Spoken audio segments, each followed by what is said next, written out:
What's up, guys? It's it's June 7th. We are pretty much 8 weeks away from our second attempt at accomplishing the Tour of Idaho, which is a 2,000-mile, 10-day mountain single track ride from the Utah border to almost the Canadian border.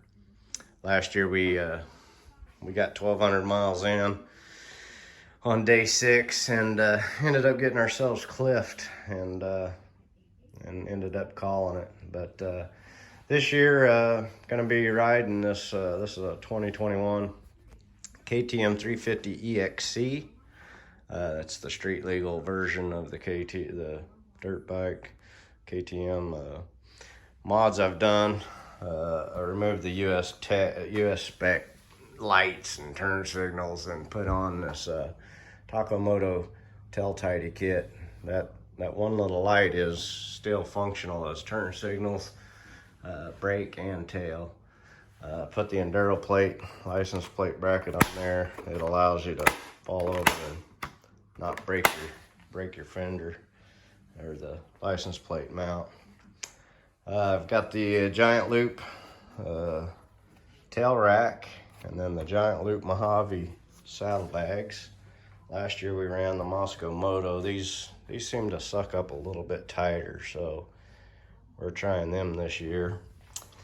Silencer, I had an FMF Paracord 4 silencer on there, but it was a little too loud. So I, after doing some more reviews, elected to put the stock silencer back on and then putting a ProMoto billet end cap on there with the quiet turn down insert. Wanted the ultra quiet tip, but they were out. But it's way quieter. It's going to be just fine. Let's see. I got a solid rear brake disc. My experience is it seems to help with the KTM brake squeal. ProMoto billet brake disc protector. I got a different set of wheels and tires for the Tour.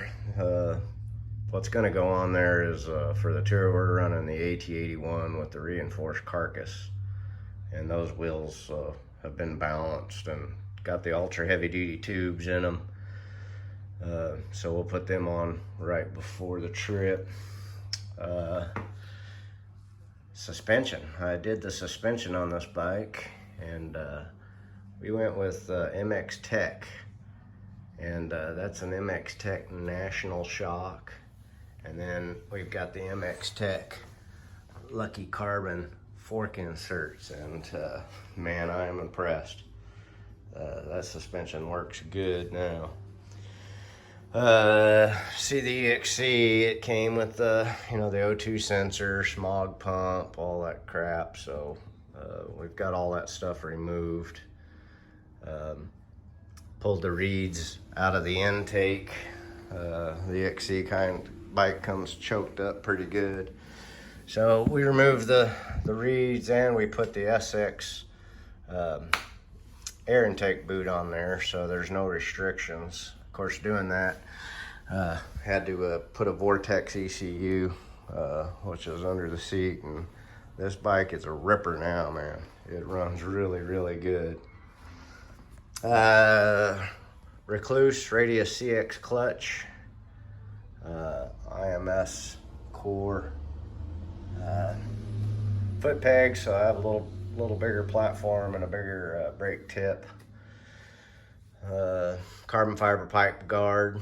So yeah, and I guess when I removed the desmogged the bike, pulled the charcoal canister out of the frame tube, and probably can't see that, but put a the KTM coolant recovery tank in there. So now if she boils over, it'll just go into the recovery tank and then back in. So Kirby's 4-gallon gas tank. We still got to have 3-gallon gas bags for the trip. Got the Moscow Moto tank bag in there is primarily a battery for charging our spare Cena headset, a headlamp, phone charger, giant loop handlebar bag. In that thing I've got some spare fuses, Allen wrench, toe strap, various things like that, some lens cloths.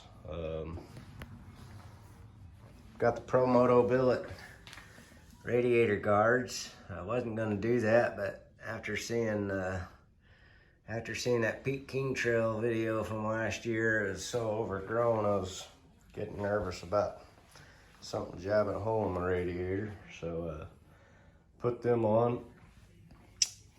Let's see, flex bars and flex bar hand guards. Got the Trail Tech Voyager Pro as our primary navigation, and Garmin Montana as our backup. Recluse left hand rear brake. That's new. I just got that on there.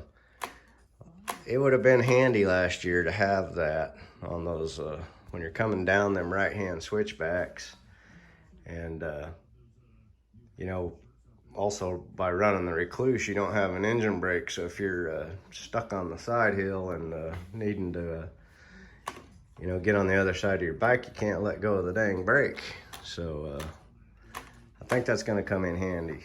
I like it already, and I haven't really rode with it that much yet. On the front, got the Takamoto turn signals wrap around the fork. They're pretty cool.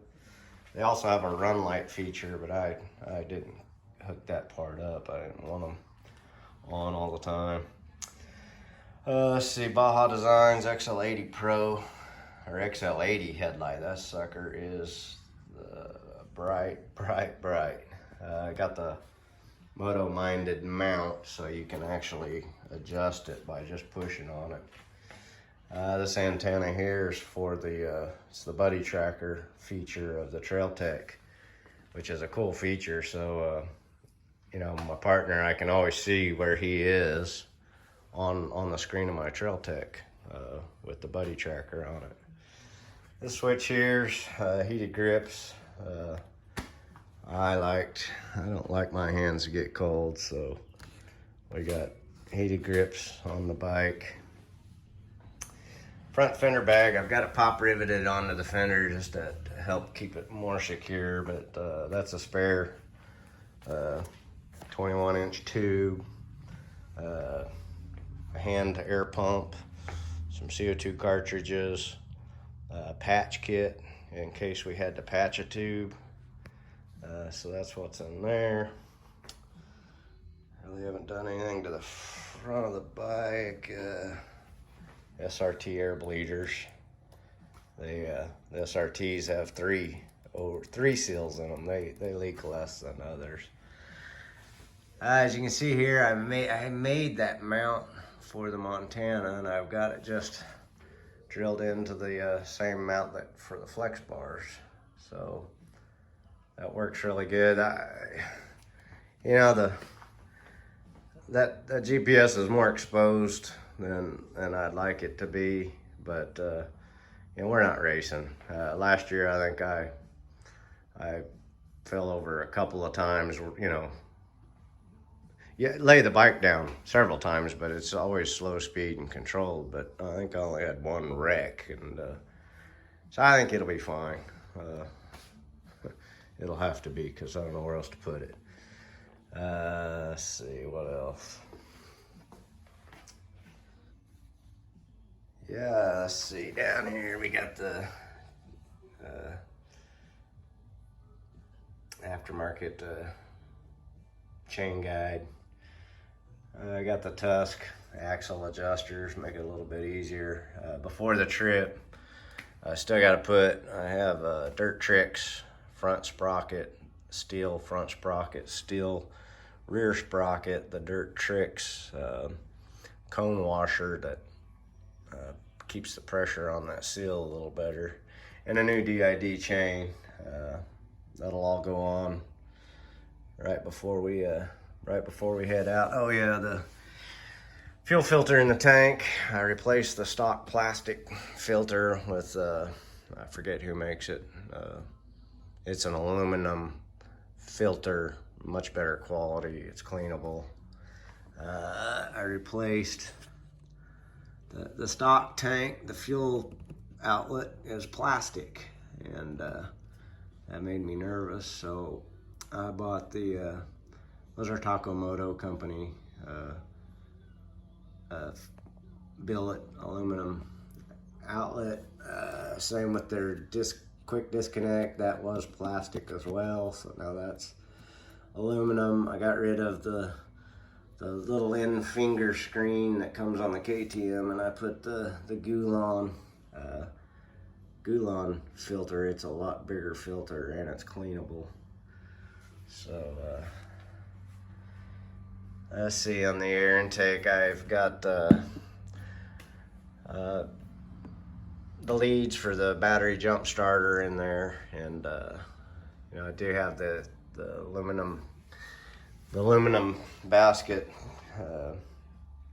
and on the phone, the air filter. So yeah, I think that's the bike. Giant loop Mojave bags. This right here is a silky saw. I just made an inner tube, took an inner tube and pop riveted one end closed. And I'm gonna try carrying the silky saw there. Last year I carried it on my back, but I think that's gonna work. In this saddlebag here, this is the bag I hoped to not have to get into. It has the motorcycle recovery kit, which is some pulleys and a rope system for pulling your bike up the mountain. Spare parts are in there. Chain breaker, spare chunks of chain, couple of master links, chain breaker, wheel bearings, and various other parts. And there's a bivy sack in here in case we end up having to spend the night out in the woods. These straps are on here just to help secure the silky saw. Let's see, on this side, I've got both of the gas bags, a first aid kit, and my jacket, Climb stowaway jacket. These straps are on here just for spares in case I need them for something. Right here on the back, this is where the gas bags, when we fill up the gas bags, they'll be strapped right here. So yeah, that's the bike. Really excited, ready to go. The vest, this is a Climb vest, and this is very functional. Takes all that weight that would be on your back from like a backpack, and it wraps it completely around you. It's a lot less fatiguing, and it distributes the weight, and you can get quite a bit of stuff in here. Right here's my toolkit. This year we really lightened that up. Got some titanium wrenches, aluminum and titanium wrenches, and really got our kit cleaned up. So it's a lot lighter. In here, got the jump start battery for jump starting the bike, and below it I've got a set of a base layer, long handle base layer in case the weather gets cold. Last year I carried the clothes on the bike. This year I'm carrying them in the vest, because you always wear the vest into the motel anyway. So, and this side I've got spare socks, spare gloves, neck sock, stuff for I think a pair of wool socks in case it gets cold. On this side over here I've got a pair of shorts, socks, shirt and underwear that we wear on our day off in Pocatello. Other than that, you're riding, you don't need any clothes. This thing's all about riding. In here I'll keep my helmet light. When I'm not using it, it'll go on the top. In this compartment up here, you open start it up real quick. This compartment here, I got the helmet light battery and the helmet light charger. There's a pair of real small Nike shoes for wearing on our day off or having in case we have to hike out. And then 3-liter water bladder. On the front, this front pocket, it's a Leatherman tool, some lens cloths, medication. This pocket's going to be reserved for food and snacks. On the other side, the same front pocket, various food and snacks. Again, up here I've got fire starters, a lighter in case we get stuck out in the night, lens cloths and other various things like that. So these carabiners, I got them on there just in case. I'm not sure if I want to carry that day. We have to carry both gas bags. I don't know if I'm gonna have all 3 gallons on the fender or if I'm gonna maybe possibly strap 1 gallon off the back of the vest, but really don't want that gas on my back, but we still gotta figure that out. So anyway, I think that's the rig. We'll talk to you later.